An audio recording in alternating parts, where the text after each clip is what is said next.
Themelet të qëndrueshme, mësimi 20. Në mësimin tonë të fundit në lexuam se si Jozefin e shitën tek tregtarët, të cilët e morën atë në Egjipt. Ky u shit si skllav. Për një farë kohe çdo gjë shkoi mirë për Jozefin në shtëpinë ku ai punonte. Por kur e shoqja e pronarit të tij bëri akuza të rreme kundër tij, atëherë Jozefin e futën në burg. Zanafilla 39:20 thotë: Atëherë zotëria e Jozefit e mori dhe e futi në burg, në vendin ku ishin mbyllur të burgosrit e mbretit. Kështu ai mbeti në atë burg. Jozefi përsëri kishte besim tek Perëndia. Edhe pse Jozefi në urrenin vëllezërit e tij dhe u mashtrua nga gruaja e pronarit të tij, ai përsëri kishte besim tek Perëndia i vërtet dhe i gjallë. Ai e dinte që ishte mëkatar dhe mund të falej vetëm po të kishte Perëndia mëshirë. Ai besonte në premtimet e Perëndisë, ashtu si Abrahami, Isaku dhe Jakubi. Askush nuk mund ta kënaqë Perëndin në qoftë se nuk beson në ato që thotë Perëndia. Gjëja më e madhe që ju mund të bëni është të pranoni fjalën e Perëndisë si të vetmen të vërtetë dhe të besoni të gjithë ato që Perëndia ka shkruar në Bibël. Perëndia nuk e braktisë Jozefin kur ai ishte në burg. Perëndia u kujdesua për të, sepse ai kishte një plan të mirë, të mrekullueshëm për jetën e Jozefit. Tani që Jozefi ishte në burg, duke i pamundur që ai të mund të bëhej prijesi dhe sunduesi i familjes së tij. Por Perëndia nuk ndryshon kurrë. Ai gjithmonë bën gjërat që premton. Ai nuk është si njerëzit që ndrojnë mendjen, harrojnë premtimet ose gënjejnë. Zanafilla 41:8 thotë: Por ndodhi që mbas 2 vitesh të plota, faraoni pa një ëndër. Ai ndodhi pranë një lumi dhe ja, ndërsa po ngjitej nga lumi 7 lopë, të hishme e të majme që nisën të kullosnin ndërgëzonse. Pas tyre, u ngjitën nga lumi 7 lopë të tjera të shëmtuara dhe të dobta dhe u ndalën pranë të parave në bregun e lumit. Tani, lopët e shëmtuara dhe të dobta hëngrën lopët e hishme dhe të majme. Pastaj faraoni u zgjua. Më pas e zuri gjumi përsëri dhe pa një ëndër të dytë, dhe ja 7 kallinj të trash dhe të bukur që dilnin nga një kërcell i vetëm. Pastaj, ja 7 kallinj të hollë dhe të tharë nga era lindore që mbinin pas tyre, dhe kallinj të hollë gulltitën 7 kallinj të trash dhe të plotë. Atëherë faraoni zgjua dhe ja, ishte një ëndër.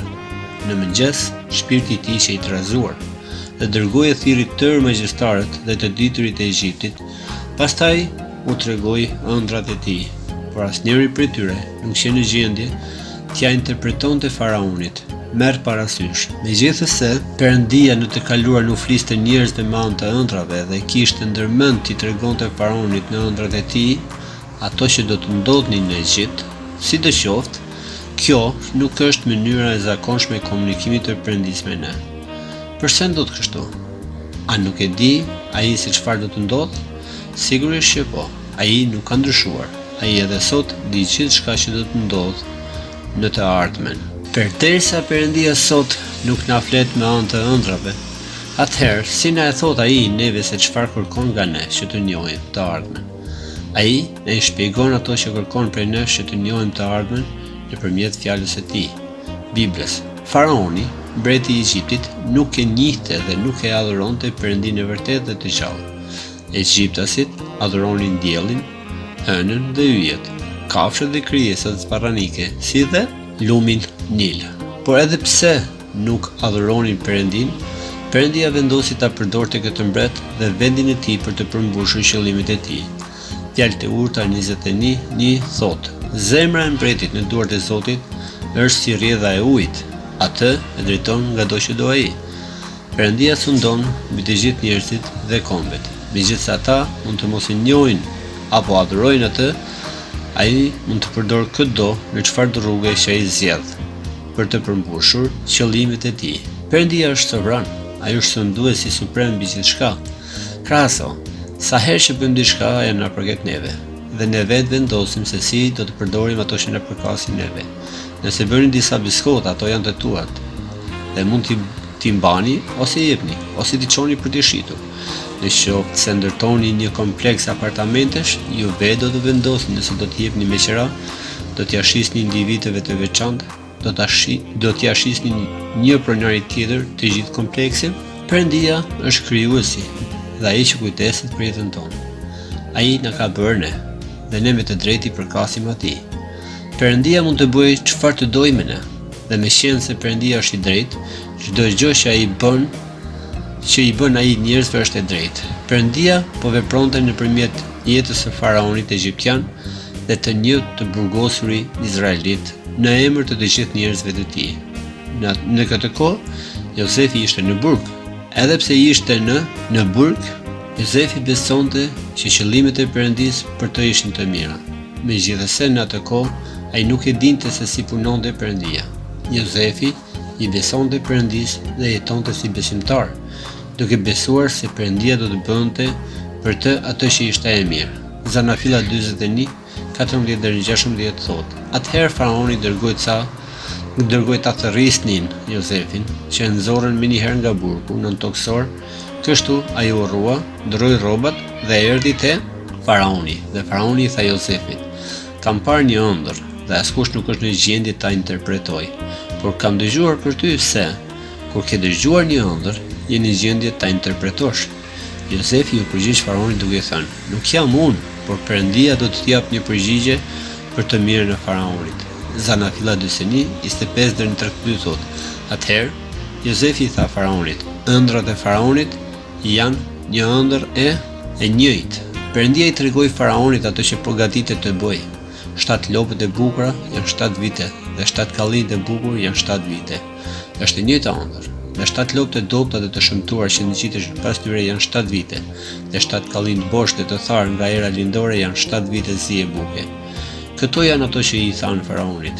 Perëndia i tregoi faraonit atë që po përgatitet të bëjë. Ja po vinë 7 vite bulloku të madh në tërë vendin e Egjiptit, por pas tyre do të vinë 7 vite zi e buke dhe gjithaj bullok do të harrohet në vendin e Egjiptit dhe zia do të ligështojë vendin. Dhe në vend nuk do ta kujtojnë me bullokun e mëparshëm për shkak të zisë së bukës që do të vi, sepse kjo do të jetë shumë e rëndë. Fakti që kjo ëndër është shfaqur faraonit 2 herë do të thotë që këtë vendim e ka marrë Perëndia dhe Perëndia do të bëjë që të ndodhë shpejt. Jozefi nuk ishte në gjendje të interpretonte ëndrat e mbretit të tij, por ai i besoi Zotit që t'i jepte mundësi të interpretonte ëndrat e faraonit. Perëndia bëri të mundur që Jozefi t'i kuptonte ëndrat dhe t'i tregonte mbretit të tij ato që do të ndodhnin në vendin e tij. Perëndia kurrë nuk i braktis ata që i besojnë atij. Zanafilla 41, 38-41 thotë: Dhe faraoni u tha në punësve të tij: A mund të gjejmë një njeri si ky, tek i cili të gjendet fryma e Perëndis? Atëherë faraoni i tha Jozefit: Meqense se Perëndia të bëri të dish të gjithë këto gjëra, nuk ka asnjëri të zgjuar dhe të ditur sa ti. Ti do të jesh mbi shtëpinë time, dhe i tërë populli do të bindet urdhrave të tua. Vetëm për Fronin unë do të jem më i madh se ti. Faraoni i tha Jozefit: Shiko, unë të emëroj mbi gjithë shtetin e Egjiptit. Megjithëse Jozefi kishte kaluar nëpër disa vështirësi, Zoti përsëri ishte në komandë. Zoti nuk e kishte harruar Jozefin. Ëndrat që Perëndia i kishte dhënë kur ishte i ri, tani po përmbusheshin. Perëndia gjithmonë bën ato që planifikon. Askush nuk mund të qëndrojë kundër Perëndisë. Kur ai mendoi se erdhi koha për të realizuar qëllimet e tij, ai e nxorri Jozefin nga burgu dhe i dha atij një post shumë të lartë, ashtu siç i kishte premtuar në ëndër, kur ishte fëmijë. Zanafilla 42, 1-3 thotë: Por Jakobi, pasi mësoi se në Egjipt kishte grur, u tha bijve të tij: Pse shikoni njëri tjetrin? Pastaj tha: Ja dëgjova se në Egjipt ka grur, shkoni atje poshtë për të blerë grur për ne, që të mundemi të jetojmë dhe të mos vdesim. Kështu, 10 vëllezërit e Jozefit zbritën në Egjipt për të blerë grur. Zanafilla 42, 6-8 thotë: Jozefi ishte qeveritar i vendit. Ai u shiste grur tërë njerëzve të vendit, dhe vëllezërit e Jozefit erdhën dhe u përkulen para tij me fytyrën për tokë. Jozefi pa vëllezërit e tij dhe i njohu, por u suall me ta si një i huaj dhe përdori fjalë të ashpra me ta, duke u thënë: Nga vini? Ata përgjigjen: Nga vendi i Kanaanit, për të blerë ushqime. Kështu Jozefi njohu vëllezërit e tij, por ata nuk e njohën atë. Përsëri, Perëndia po realizonte ato që i kishte premtuar Jozefit në ëndrat e tij kur ishte i ri. Vëllezërit e tij me të vërtetë përkulën para tij. Zanafilla 43:1-2 thot: Porzia ishte e madhe në vend, dhe kur mbaruan së ngrëni grurin që kishin sjell nga Egjipti, i ati u tha atyre: Ktheuni për të na bler pak ushqime. Zanafilla 45:3-9 thot: Pastaj Jozefi u tha vëllezërve të tij: Unë jam Jozefi, është ende gjallë ati im. Po vëllezërit e tij nuk mund t'i përgjigjeshin, sepse ishin të tronditur thellë në praninë e tij. Atëherë Jozefi u tha vëllezërve të tij: Afrohuni pra tek unë. Ata u afruan dhe ai u tha: Unë jam Jozefi, vëllai juaj që ju e shitet, që ta çorët në Egjipt, por tani mos u trishtoni. Dhe mos t'ju vi keq që më shitet me qëllim që të çohesha këto poshtë, sepse Perëndia më ka dërguar para jush për të ruajtur jetën tuaj. Në fakt u bën 2 vjet që ra zia e bukës në vend, dhe do të ketë 5 vjet të tjera, gjatë të cilëve as do të tolerohet, as do të korret. Por Perëndia më ka dërguar para jush me qëllim që të ruhet diçka mbi tokë dhe për t'ju shpëtuar jetën me një çlirim të madh. Nuk jeni ju, pra, që më dërguat këtu, por është Perëndia. Ai më caktoi si ati i faraonit, si zot i krejt shtëpisë së tij dhe si qeveritar i tërë vendit të Egjiptit. Nxitoni të riktheheni tek ati im dhe i thoni: Kështu thot biri yt Jozefi, Perëndia më ka caktuar si zot i gjithë Egjiptit. Sprit tek unë, mos u vono. Jozefi qau kur ai e zbuloi identitetin e tij të vërtet para vëllezërve të tij. Në vend që t'i trajtonte vëllezërit e tij siç e meritonin për veprat që kishin bërë, Jozefi u shpjegoi atyre se Perëndia komandon situatën dhe që ai ka përdorur veprimet e tmerrshme të vëllezërve të tij për të bërë të mira. Zanafilla 45:25-28 thot: Atëherë ata u ngjitën përsëri në Egjipt dhe arritën në vendin e Kanaanit te Jakobi ati i tyre, dhe i kallëzuan gjithçka, duke thënë: Jozefi është ende gjallë dhe është qeveritar i gjithë shtetit të Egjiptit, por zemra e atij nuk ju ngro, sepse nuk u besonte atyre. Por kur ata i treguan tërë fjalën që u kishte thënë Jozefi, dhe kur pa qerre që Jozefi kishte dërguar për të marrë atë, atëherë shpirti i Jakobit, atit të tyre, u ringjall dhe Izraeli tha: Mjaft, djali im Jozefi është ende gjallë. Unë do të shkoj ta shoh para se të vdes. Zanafilla 46:5-7 thot: Atëherë Jakobi u nis nga Beersheba dhe bijtë e Jozefit hipën Jakobi natin e tyre, fëmijët e vegjël dhe gratë e tyre mbi qerret që faraoni kishte dërguar për t'i mbartur.